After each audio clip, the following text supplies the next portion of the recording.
anything, this a different scenario. We break records while we pushing the culture forward. Great music and big vibes right in that order. Intellectually petty radio on the stereo. Don't compare us to anything, this a different scenario. We break records while we pushing the culture forward. Great music and big vibes right in that order.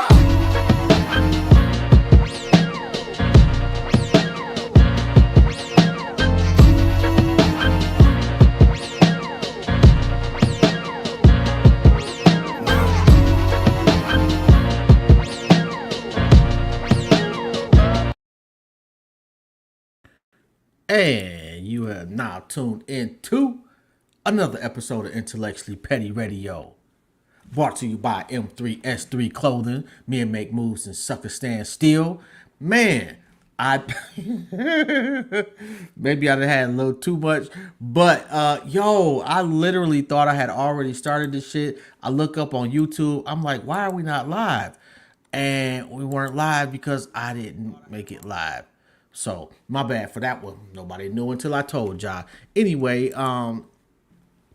supposed to have Daboi made it back on the show. Had him on a few weeks ago, and the audio was just so tragic. It was so horrible, which was completely my fault. I'll take it on. It's my fault. So I didn't want to put that out there. And the brother is so fucking dope that I wanted to spend the block on the interview and see what we can come up with, just to make sure that when he gets put out there on Intellectually Petty Radio, he's put out there in the most favorable light. So I'm just waiting on the brother to tap in. How's your day? What's going on in your world? And why we just around, let me pull up some shit on Facebook that I have seen and let's talk about it. Gabrielle Union is in the blogosphere again for some wild shit. Apparently, in a previous marriage, she felt so comfortable because I guess she said she was paying all the bills, so she didn't have to honor the vows that she took, and she cheated on old boy. I don't know. Apparently, allegedly, he cheated as well. I don't know if that's true or not. I'm just going by kind of like what she was saying. And she clearly was saying that, hey, you know what? I didn't really care. I didn't put my all into it. Whatever the case is, she felt like the man. I'm not a Gabrielle Union fan at all, by any stretch of the imagination. So I'm biased. Anything that she does, I'm going to look at it in a negative light because everything she's done since getting with D Wade, in my opinion, has just, man, D Wade sure knows how to pick them. I'll just say that. And everything that she has done since they got together, to me, has just been, it's just been horrible. I don't agree with much of anything that she says, does, or whatever. And I'm not trying to drag the sister down. I think she does a great job of that on her own. I don't know how you. What do you think about Gabrielle Union? Am I being too hard on her, or is it a fair assessment to say that, man, she's just not a good look? I don't know what it is about her that just seems to bring out just something bad in myself, and I'm sorry, I should have started off with this. Rest in peace to Gangsta Boo. That's just a really tragic situation. At 43 years old to pass away. So I offer my condolences to her family, her friends, 3-6 Mafia, Memphis, just her fans. Just a really, really horrible situation. Oh, okay. As your day winds down, take a moment to reflect. And I'm just waiting on the boy Made It to come on. And you know what? I'll tap out in maybe about 30 minutes. I'm going to scroll through Facebook and see what crap I can come up with over the next few minutes. The Damar Hamlin situation, and I hope I'm pronouncing the brother's name correctly. I'm absolutely praying for the brother. I hope that he makes a speedy recovery. What happened was just a tragedy.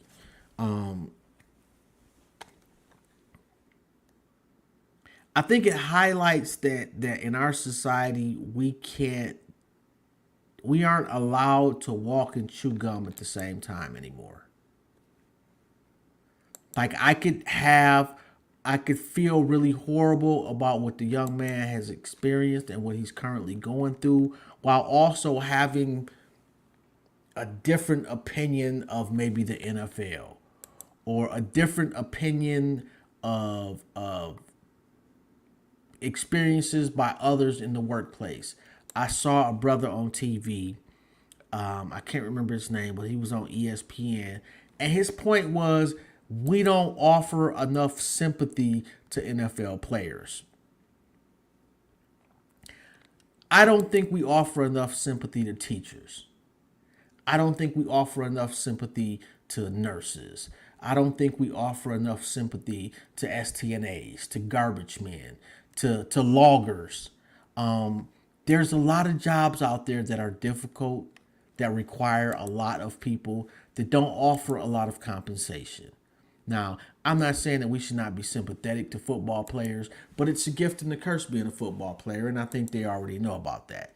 The gift is that they make more money than the average person, and in a lot of cases, it's a significant amount of more money. In a lot of cases, they are able to change the trajectory of their lineage. They are able to be that first millionaire in their family. They are able to offer a building block for those that come thereafter financially, which a lot of us aren't able to do. We may be able to put our kids in a somewhat better position, but generally speaking, we aren't going to be the first millionaires in our family. And what they end up doing is they leave our community. And I get it. I understand you don't want to become a target. But they leave, they put themselves in isolation as a result of a financial gain. And by doing that, it lessens our ability to feel connected with them on a human to human basis. Like I see what teachers are going through. I don't have to go to high school to know that I live two doors down from a teacher. I don't have to be a teenager to know that a lot of nurses have been assaulted by their patients and nothing happens. But those people are tangible in my life. Those are people that I can actually get on the phone and call or go knock on their door and listen to their story firsthand. So it's not that we don't care about NFL players. It's that we're detached from NFL players. And that onus is not necessarily on the community at large. You know, a lot of people say the goal is to make it and leave the hood. Okay, well, when you leave the hood, you leave a big part of the humanity that comes along with the hood. Say what you want, but when you hear a tragic story in your neighborhood to a beloved individual that lives in your neighborhood, it hits you way differently than somebody that lived in your neighborhood 10 years ago and has been back once a year. And you only hear about them coming back through the deeds that they may have done, but you don't physically get to chop it up with them. It's a difference. You know, I get what he's saying. I really do. But I don't, I think it's misplaced. I feel horrible for the young man. Seeing that on TV is just, wow. That's not something that you see. You know, it's so many layers to that story. To be quite honest, a lot of it is we've seen people get paralyzed, and the game go right back to normal. We've seen people wheeled out on stretcher so many times that they just go to commercial break and act like it didn't happen when the commercial is over. So that's one thing I really hate is the NFL getting on its high horse to act like they give a shit when they don't. They've never given a shit and never will. It is only about a financial gain with the NFL. And again, let me D-Way had a baby on her, so it don't count. Let me I'm gonna scroll a little bit, and I'm gonna see if I can reach out to Daboi and see what we got going on. And if not, we'll shut it down in about 15, 20 minutes, depending on how I'm feeling. And I'm just scrolling through Facebook looking at shit. If you got a story, tag me in it. If you got something that's interesting, shout out to all the people who want to find their soulmates, but do nothing to make it happen, just sitting in their room watching Netflix, waiting for their person to jump through the window. That's today's society. I don't even know what to tell you. And Boss Conversations with Janaea comes on tonight at 8 p.m. Eastern Standard Time. Please go tap into that. She does a really great job of highlighting people that could really use the highlight. Our businesses and our communities, and she gives you a spotlight. If you have a business and you want a spotlight, look up Janaea Davis and get on Boss Conversations. It'll definitely do something great for you. Actually, she interviewed me a couple of weeks ago, and it came out, I want to say last week, the 28th. It was a very, very, very wonderful experience. I posted a video today, and it was a young lady. She looked to be of Arabic descent, but I'm not sure. But anyway, what she was saying is that if her husband asked her to sit down, told her to sit down, she would. If her husband told her to go make a sandwich, she would. If her husband told her to jump, she'd do it immediately without question. And her rationale was she chose that man to lead her. She chose him because she saw something in him that made her feel comfortable enough to follow him and do what he told her to do. And in return, he was playing his position. Whatever it is that she felt a man is supposed to do, he was doing that in spades.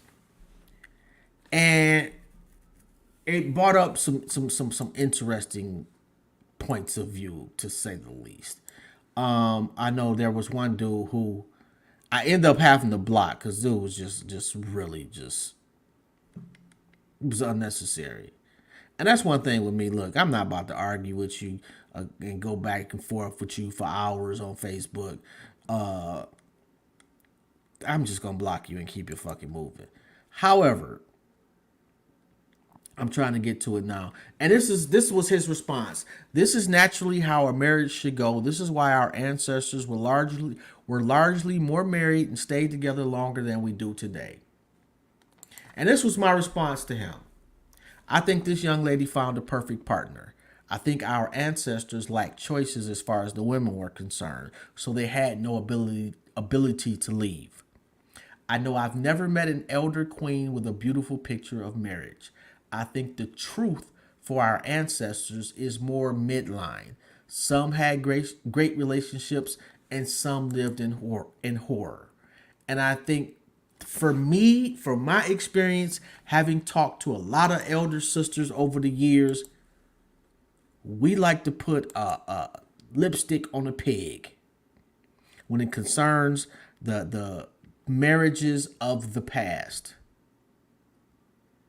Because you can't tell me, especially I'm 50 years old. If you 50, 40, maybe 35 and above, and you've had an honest conversation with your grandmother,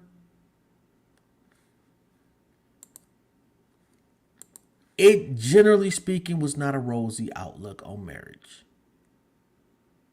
Back then, a man could come home and drop kick his wife in the face, and there was absolutely nothing she could do about it. If the police happened to show up to their house, their first question would be, "Ma'am, what did you do?" I sent him a post of a gentleman who was discussing a conversation he had with his granddaughter. And his granddaughter was of the same ideology that marriages back in the day were peaches and cream. And what this man told her was, your grandmother didn't have a fucking choice. If I didn't like what she said, I'd slap the shit out of her. If she needed any money, she had to come to me and ask for it. You women nowadays talk back. If she'd have talked back to me, I'd have backhanded her. And this man was saying this literally. And was dumbfounded that his granddaughter stopped talking to him. He seemed flabbergasted. He couldn't understand it. That was my point.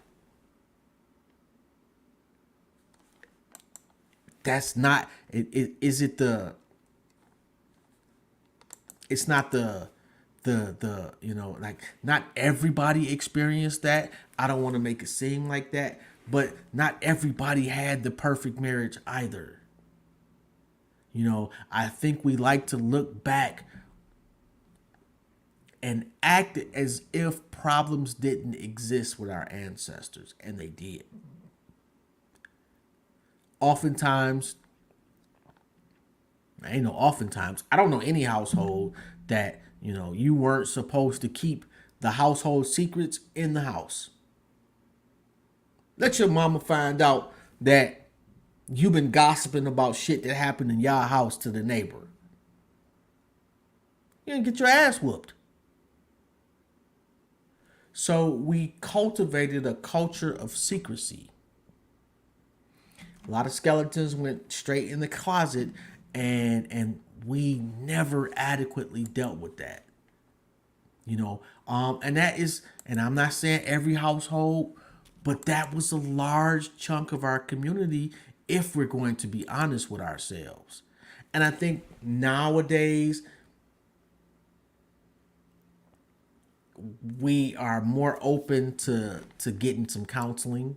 We are more open to the fact that mental health is a real thing.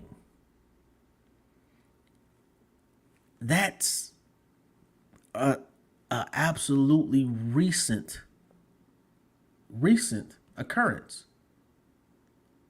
You know, so anyway, oh yeah, what I say, we're gonna tap it out at 7:30. And I'm gonna go ahead and finish my drink and finish watching Kaleidoscope. Yeah, I don't like her uppityness either. Wow, I don't know why I couldn't say that. I'm just reading my I'm reading our inbox, man. I'm talking about Gabrielle Union. And if you know me, you know that I be all over the place. If you've got something that you wanted to discuss, let me know. I got a few more minutes and we'll keep it moving. I'm not sure what happened to the boy made it. I know the brother is hyper professional, so I'm pretty sure it was a it's a situation. You know, so hope, you know, we'll get it right one of these days. To my soulmate, I hope I still have a soul by the time your ass come. I'm just going through reading shit on Facebook. Not a single person who tried to play me ended up in a better situation. That's not true for me. I have been played by people that ended up in a better situation. You know, people be acting like karma just fucks everybody over. Sometimes karma skips people over. It just happens.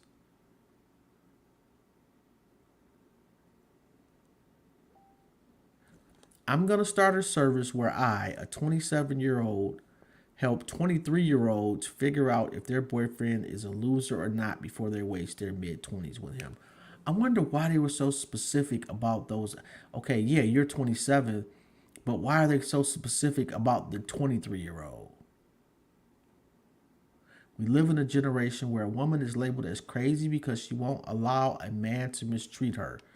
Okay, I'm not seeing that. I don't know who you are talking to or who the people are in your situation, but yeah, if a woman doesn't want to allow a man to mistreat her, she is championed. She is, yeah, I'm not seeing that part. Okay, that's dope. This show is boring, boss. Again, this is a Zoom conference. Oh my goodness, man. It is some wild shit on the good Lord's internet. And who did somebody call they call it? Somebody called it Kanye's internet.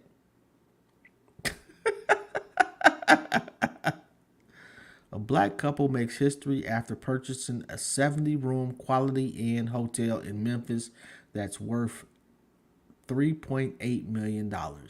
We know this will be a success. We have plans to improve the property conditions. Shout out to y'all. That's dope. And I wish y'all nothing but the best. I wish y'all all the success that the world has to offer you. I love to hear that, man. Black-owned business is a beautiful thing. When I say no, I don't know what that means. I'm horrible with emojis. I was getting gas. This lady was pumping gas without a jacket on. I noticed a dude in the car behind the steering wheel. I said, why the fuck he ain't pumping the gas? She said, who? I said, him in the car. She said, that's my mama. Moral of the story, mind your own business. Okay, let me ask y'all this. All right. Women have fought for years for equal rights. Is it just equal rights when they decide to have equal rights, or is it supposed to be equal rights at all times? Because I also see those same women complain about going 50-50 on bills. I'll see them complain that a man is sitting in the car while a woman pumps the gas. It's like they want men to be quote unquote men until they don't want them to be men. Can y'all please explain that one to me? I'm dumbfounded, confused, lost. Maybe I'm just too old to get it. But is it equal rights or not? Is it 2/3 of? That's not even equal. I don't even know how to say it, But if you're out there and you happen to hear this, please explain to me in very simple terms, because I'm a simple man and I'm not that educationally savvy. Break it down for a fifth grader for me. On that note, I do apologize that we did not have Daboi made it. I was looking forward to the conversation. It is what it is. It happens. And we'll try to get him back on. Shout out to you if you tap into this today, tomorrow, or in 100 years, man. You are dope as fuck on purpose. And on that note, man, be great. I'm out.